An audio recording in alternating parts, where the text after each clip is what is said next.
Jadi dalam konteks kontradiksi antara kekuatan dunia pertama dan dunia ketiga, faham tentang uh, comparative advantage dari paradigma modernisasi ekonomi ini dipandang sebagai upaya untuk merawat keberlangsungan dari tatanan kapitalisme yang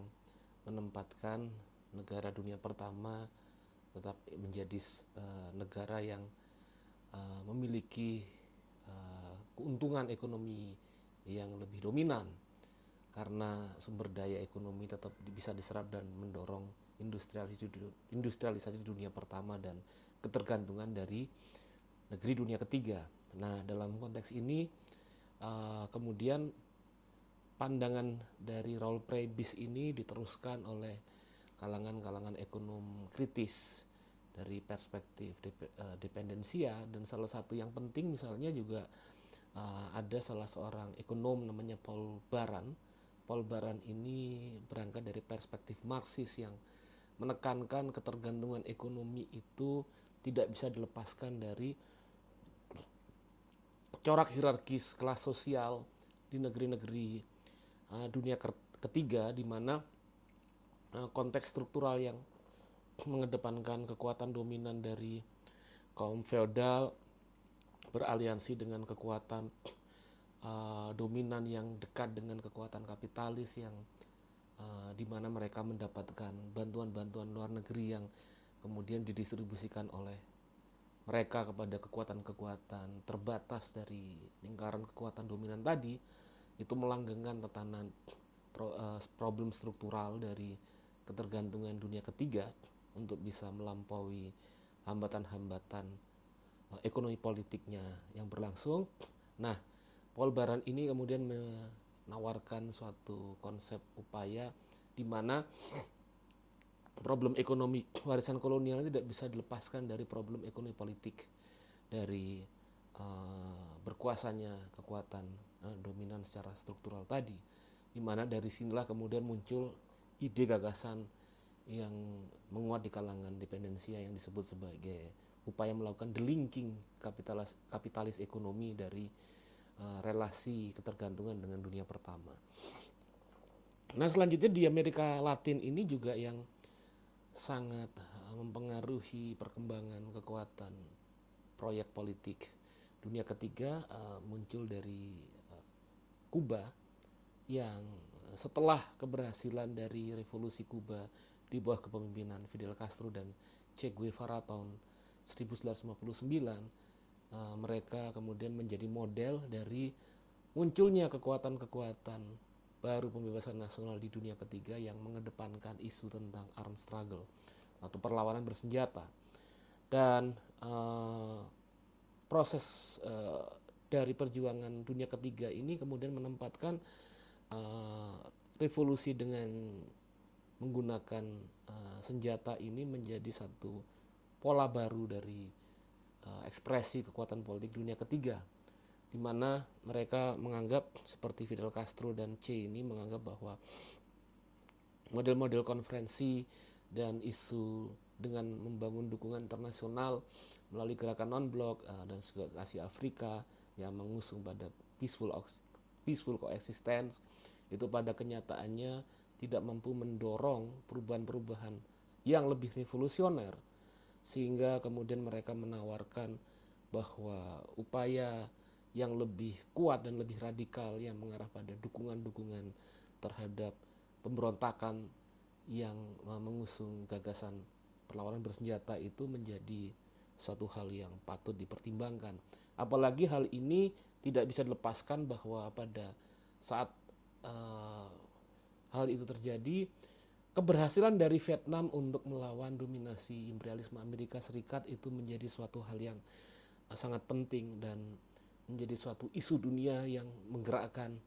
gagasan-gagasan perlawanan berbasis pada armed struggle tersebut. Dan selanjutnya kita juga menyaksikan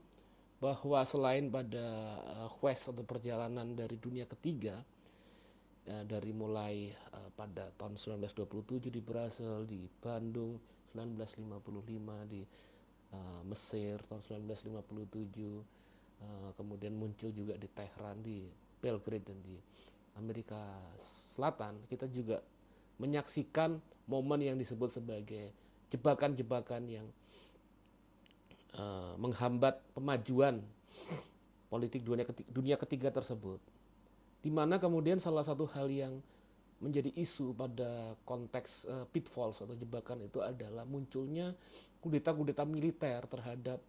rezim-rezim dunia ketiga seperti yang berlangsung di Aljazair, di Amerika Latin itu, kemudian di Bolivia, di Indonesia, di Chili, gitu, yang menjadi hambatan besar dan menjadi momen awal dari runtuhnya kekuatan politik dunia ketiga. Misalnya seperti jatuhnya rezim Soekarno tahun 1966 akibat apa yang disebut sebagai kudeta merangkak yang dilakukan oleh kekuatan militer pada waktu itu di tengah krisis politik yang sedang berlangsung, yang hal ini kemudian memunculkan salah satu tragedi besar di mana kemudian terkait dengan pembunuhan, penculikan, juga kemudian penghancuran kekuatan-kekuatan progresif, nasionalis Soekarno dan kiri yang ada pada waktu itu, dan pembantaian terhadap ratusan ribu bahkan skala sampai jutaan jiwa manusia semenjak penjatuhan, penggulingan Soekarno itu dilakukan, yang mana hal tersebut didukung oleh kekuatan-kekuatan konservatif, kalangan-kalangan aktivis kanan, dan juga mendapatkan dukungan bantuan dari dunia internasional terutama Amerika Serikat dan Inggris. Juga kemudian terkait dengan apa yang berlangsung di Aljazair gitu. Ketika kemudian pada konteks itu di Aljazair sedang muncul akibat kesadaran dari kalangan-kalangan kaum anti kolonial untuk melakukan perlawanan terhadap imperialisme Prancis pada waktu itu,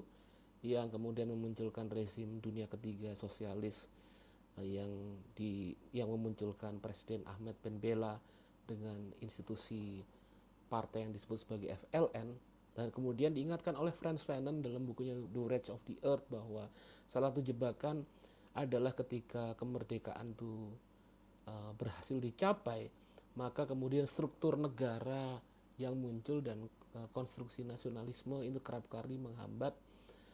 pembebasan rakyat, di mana kemudian muncullah institusi-institusi negara, institusi politik yang justru mendemobilisasi dan melemahkan kekuatan rakyat dalam arahan yang lebih sentralistik. Pada kenyataannya kemudian proses ini kemudian mendorong terjadinya perlawanan dan pembangkangan dari kekuatan militer yang berhasil melakukan kudeta terhadap Ahmed Ben Bella. Dan selanjutnya juga yang muncul dalam konteks pitfalls ini adalah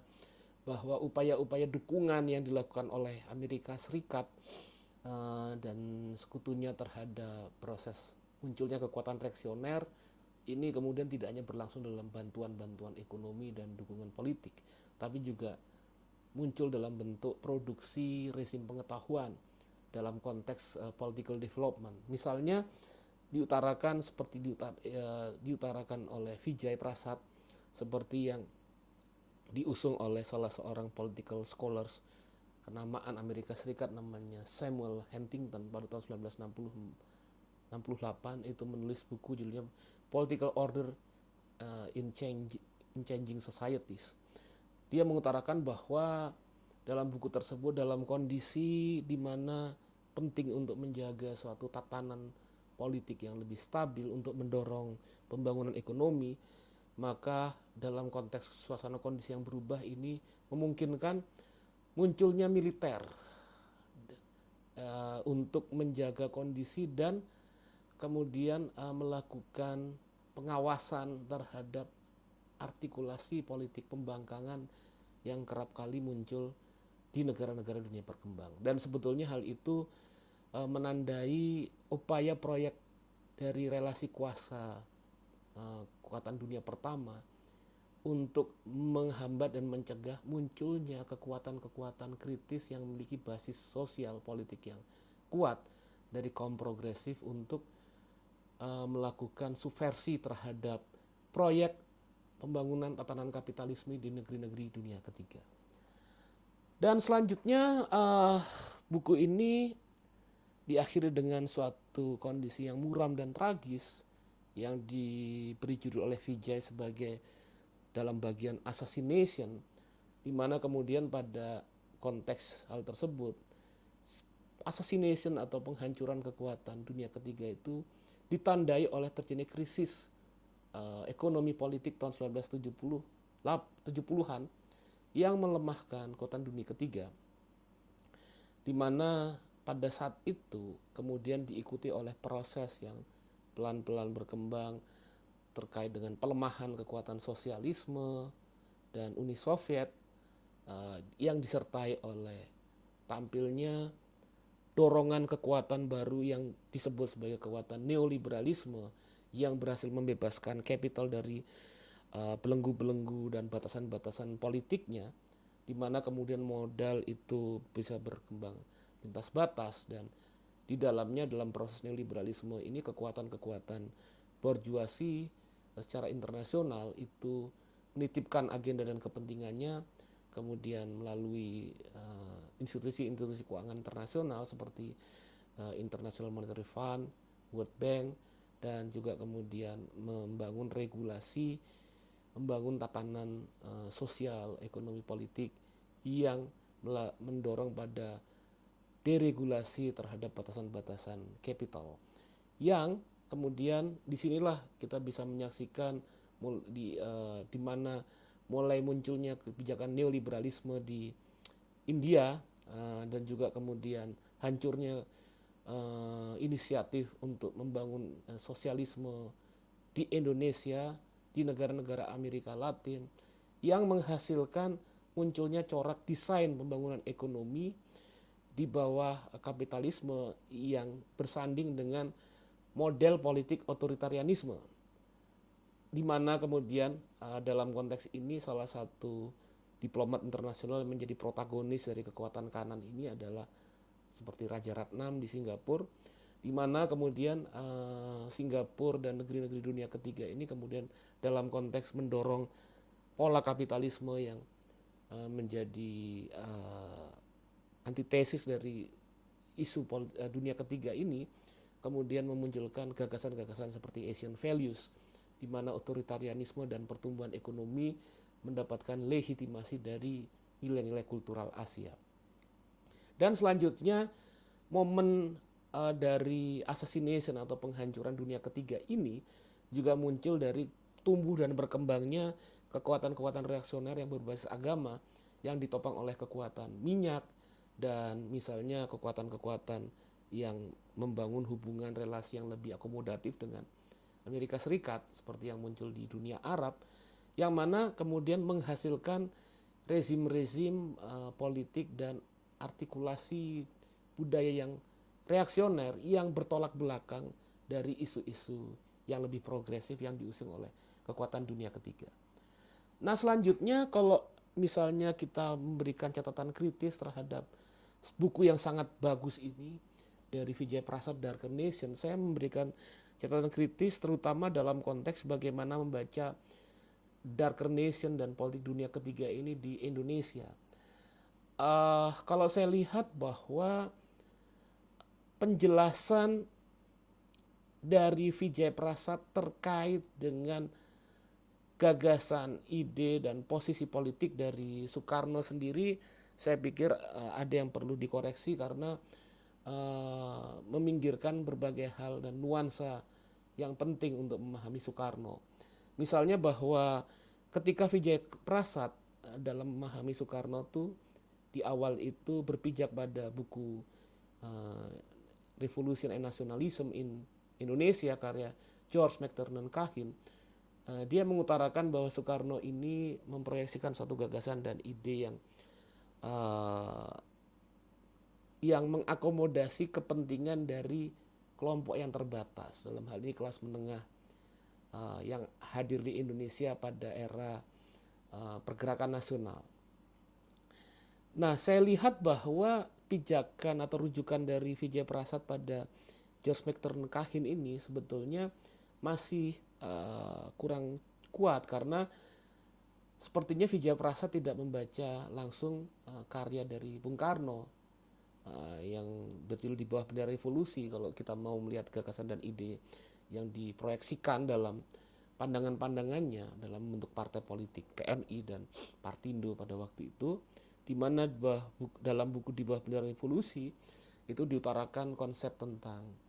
bagaimana konsepsi beliau tentang Marhaen dan Marhaenisme itu berangkat dari analisis kondisi struktural yang dihadapi Indonesia dalam konteks imperialisme yang bercokol yang diusung oleh Belanda,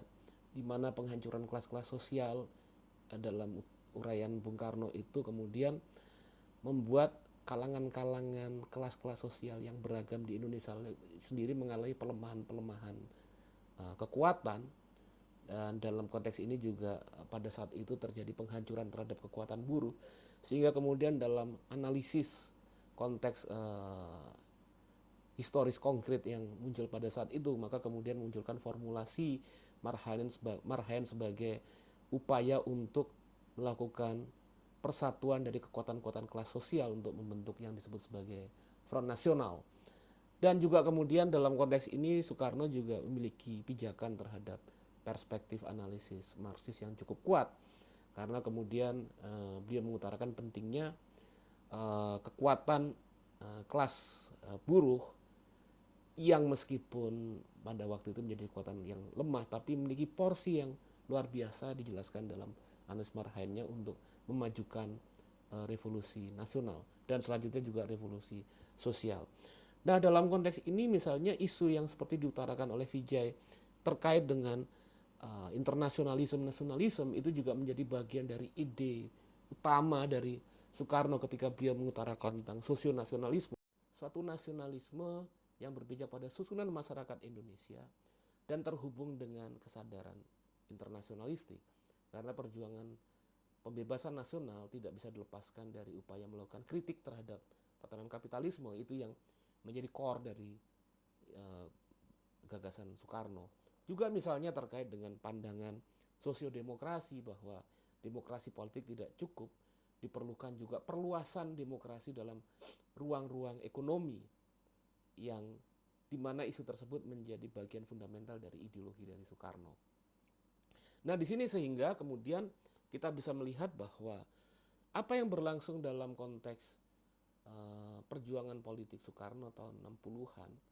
55 sampai kemudian beliau jatuh, itu adalah persambungan dari formulasi gagasan yang sudah dia utarakan pada saat dia muda. Sehingga orientasi dan arahan politik Soekarno yang lebih progresif pada masa-masa akhir kekuasaan itu adalah persambungan atau kontinuitas dari gagasan dan ide-ide politik yang diusung Soekarno sejak dia muda. Bukan sesuatu yang tidak disadari kemudian mengarah pada isu politik yang progresif pada era akhir kekuasaannya. Nah, dalam konteks ini juga misalnya bahwa tidak semudah bahwa Soekarno sendiri kemudian dalam rangka untuk membangun persatuan nasional kemudian abai terhadap hadirnya kekuatan-kekuatan reaksioner konservatif yang bisa menghalangi gagasan progresif dan kiri yang diperjuangkan dalam konstruksi politik dunia ketiga. Justru pada masa-masa akhir kekuasaannya, bahwa Soekarno sendiri berusaha untuk membangun suatu front bersama yang berbasis pada kepentingan kekuatan-kekuatan agresif untuk menyelesaikan persoalan sosial yang saat itu menjadi concern bersama secara ekonomi politik, yaitu berusaha melampaui warisan kolonialisme dan imperialisme melalui agenda land reform. Nah, di sini bahwa dalam konteks melihat problem di Indonesia, kita juga penting untuk melihat bahwa kondisi-kondisi sosial memang tidak mudah untuk dihadapi oleh Indonesia, dan dalam konteks pemimpinnya adalah Soekarno, karena kemudian kondisi-kondisi tersebutlah yang membatasi, yang membuat keterbatasan dari langkah-langkah yang diambil. Artinya pada saat itu, misalnya ketika konteks ekonomi politik yang muncul dari saat Indonesia merdeka sampai 50-an, itu kemudian proses-proses ekonomi dan politik selalu dibatasi oleh bagaimana intervensi kekuatan dunia pertama itu menghalang-halangi upaya untuk Indonesia melampaui kondisi ketergantungan dan imperialisme yang ada. Nah, dalam konteks ini penting untuk melihat bahwa sebetulnya kalau dilihat dalam konteks Soekarno, beliau sendiri tidak mendapatkan power sebetulnya, karena beliau itu kemudian baru menjadi presiden yang memiliki otoritas kekuasaan itu sejak tahun 1959 seiring dengan demokrasi terpimpin, dan kemudian demokrasi terpimpin adalah suatu solusi dialektik dari intervensi yang terus-menerus dari kekuatan imperialis terhadap Indonesia. Nah, dalam konteks ini maka kemudian ide-ide dan gagasan baru pada saat era demokrasi terpimpin itulah Soekarno bisa mengusung gagasan-gagasan yang diperjuangkan sejak dia muda. Nah, di situ salah satu catatan penting, sedikit catatan kritis terkait dengan buku ini yang bagaimanapun buku Vijay Prasad The Darker Nation ini memberikan wawasan luar biasa tentang horizon perjuangan politik dunia ketiga dengan benturan-benturan kepentingan yang dihadapi dan proyeksi pengetahuan sebagai ekspresi benturan-benturan politik, ekonomi politik, dan juga kemudian social struggle yang berkembang pada saat itu. Nah, ini adalah saya pikir salah satu